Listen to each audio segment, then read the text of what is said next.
আসসালামু আলাইকুম ভাই ও বোনেরা, আশা করি আপনারা ভালোই আছেন। আলহামদুলিল্লাহ আমি ভালোই আছি। আজকে স্বাগত আমার একটি নতুন ভিডিওতে, কৃষি খামারতে। তো আজকে আপনাদের উদ্দেশ্যে কিছু কথা বলবো। যারা এদেশে শিক্ষিত বেকার আছেন, তো তারা উদ্যোগ নিন বেকার না থেকে কিভাবে নিজেকে স্বাবলম্বী হওয়া যায়। আর বাংলাদেশে এমন একটি মাটি সোনার চেয়ে খাঁটি, যা সোনার ফসল জন্মায়। এটা আপনি একদম পরীক্ষা করে দেখেন, একবার কষ্ট করে চেষ্টা করে দেখেন। এখন এটা আমার ঝিঙা ক্ষেত, আর এর পাশে আছে, দেখাচ্ছি এ পাশে, এই যে দেখেন আপনারা, এটা আমার করলা ক্ষেত। আশা করি আপনারা বুঝতে পারছেন যে ফসলটি কেমন হয়েছে। আর যা চতুর সাইডে, এটা হচ্ছে ধান ক্ষেত, চতুর সাইডে ধান। তা আপনারা যখন এগুলো আবাদ করবেন, অবশ্যই সেচ দেওয়ার জন্য ব্যবস্থা থাকে, এটি মাথায় রাখবেন।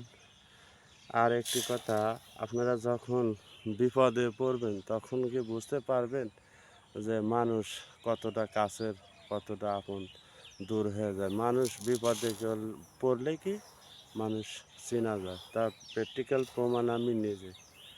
আমি 2017 সালে যখন আমার ওয়াইফের ক্যান্সার হয়, আমার পারিবারিক নিজের লোক তখন আমার পাশে কেউ দাঁড়াইছিল না। এটা আমার নিজের অভিজ্ঞতা থেকে বলছি। আপনারা হয়তো কেউ বিশ্বাস করলে কেউ করতে পারেন, আবার কেউ বিশ্বাস করলে করবেন, কেউ আছেন আমার আত্মীয় স্বজন। তো আপনারা অবশ্যই এটা জানেন যে বিগত কয়েক বছরে আমার কিছুই ছিল না। আমি কিন্তু পরের বাড়িতে কাজ না করলে আমার পেটে ভাত যেত না, আমার সংসার চলতো না।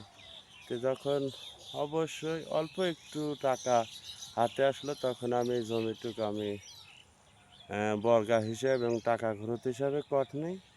আর সেই জমিটুকু থেকেই আমার এই প্রচেষ্টা, আমার এই প্রতিজ্ঞা যে আমি আর পরের বাড়িতে কৃষিকাজ মানে জোনে কাজ করতে যাব না। যা করব এখন নিজে কাজ করব, নিজে কিছু স্বাবলম্বী হব। তা আপনাদের মাঝে কথাটা যদি মধ্যে যদি ভুল হয়ে থাকে, অবশ্যই ক্ষমা করে দেবেন। আর যারা শিক্ষিত বেকার আছেন, তারা অবশ্যই ভিডিওটি না টেনে অবশ্যই খেয়াল করে দেখবেন। বাংলাদেশে অনেক বেকারত্ব আছে। তা আপনারা বেকার না থেকে অনেক ভাই কিন্তু গরু খামার, মৎস্য খামার এবং কৃষি খামার হয়ে স্বাবলম্বী হয়েছেন এবং সফলতা পেয়েছেন। তো সেই দেখা দেখি আমিও অবশ্যই শুরু করছি। সফলতা একদিন আমি পাবো, দোয়া করবেন ইনশাল্লাহ। তো আপনাদের ভিডিওর মাঝে কিছু জিনিস তুলে ধরবো। এই ঝিঙের ক্ষেতে কি সার দিলে এখন বর্তমান ফলন বেশি পাওয়া যায়, সেটা আপনাদের মাঝে তুলে ধরবো। এটি হচ্ছে টিএসপি 1 নম্বর পতেঙ্গা সার, আর হালকা কিছু ওই যে ডিআইপি নিছি। আর এই পাশে করলার যে ক্ষেত, করলার ক্ষেতে কি সার দেব সেটা আপনার দেখাই। এটা হচ্ছে একটি হালকা পাউডার, এটা জিঙ্ক। এই দেখুন জিঙ্ক করলাতে দেবো এগুলা। এটাও জিঙ্ক, অর্থাৎ 3 কেজি আনছি জিঙ্ক। আর এটা হচ্ছে ম্যাগনেসিয়াম, অর্থাৎ 10টা।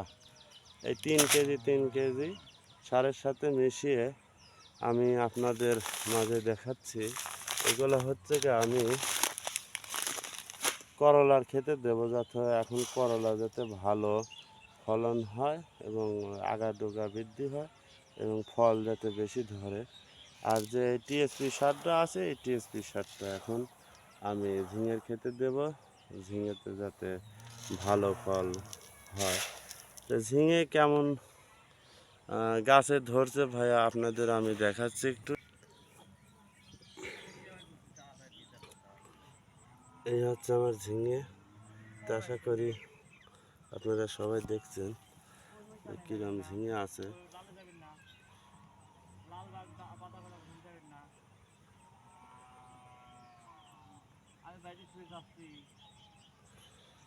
এটা এক পাশের একটা সাইড জাংলা।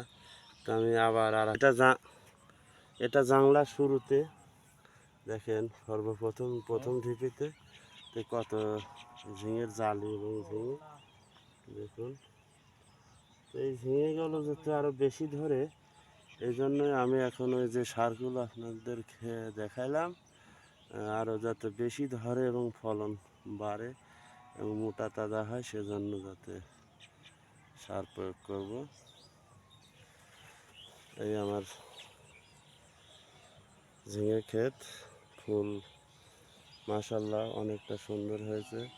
এখন বিকালের প্রকৃতিতে আরও ভালো দেখাচ্ছে, অনেক সুন্দর মাশাআল্লাহ।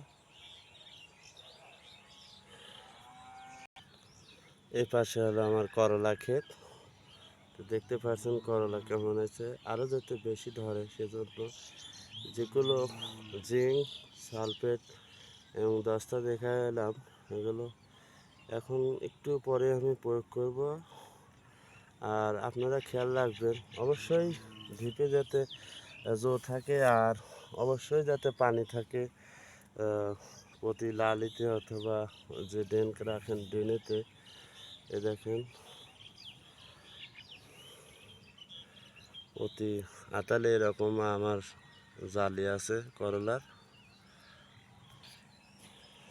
এই যে আমি দাঁড়ায় আছি, এটা হচ্ছে ড্রেন অর্থাৎ আতাল। হালকা দেখেন স্যাঁতস্যাঁতে পানি আছে, সাদা সাদা দেখা যাচ্ছে, তো কিন্তু অবশ্যই আপনারা খেয়াল রাখবেন। এই পাশটা হচ্ছে আমার করলা ক্ষেত, এই যে আপনাদের মাঝে তুলে ধরলাম। আর ভিডিওটি যদি আপনাদের ভালো লেগে থাকে অবশ্যই সাবস্ক্রাইব করবেন এবং লাইক কমেন্ট শেয়ার করে বেশি বেশি করবেন। আর অবশ্যই আপনাদের মাঝে আমি অনেক সাপোর্ট পাচ্ছি, তো এভাবেই আমাকে সবাই সাপোর্ট করলে অবশ্যই আমি এগিয়ে যাব, আমি আশাবাদী। আমি একটা কথাই বলি যে আপনের চেয়ে পর ভালো, পরের চেয়ে জঙ্গল ভালো। অর্থাৎ জঙ্গল বলতে দেখেন এটা কিন্তু জঙ্গল লতার, এগুলো কিন্তু বেমানি করে না। আপনাদের আমি আগে বলছি, যে আপনারা দেখুন, কারণ আপনের চেয়ে পর। অবশ্যই আপনারা আমার বন্ধু, কাছে না সবাই, ফেসবুক এবং দূর দূরান্তের বন্ধুরা আমাকে অনেক সাপোর্ট করতেন মাশাল্লাহ। তো এভাবে অবশ্যই সাপোর্ট করে যাবেন, আমি যাতে ভবিষ্যতে এভাবে আগায় যেতে পারি ইনশাল্লাহ। সবাই ভালো থাকেন, সুস্থ থাকবেন।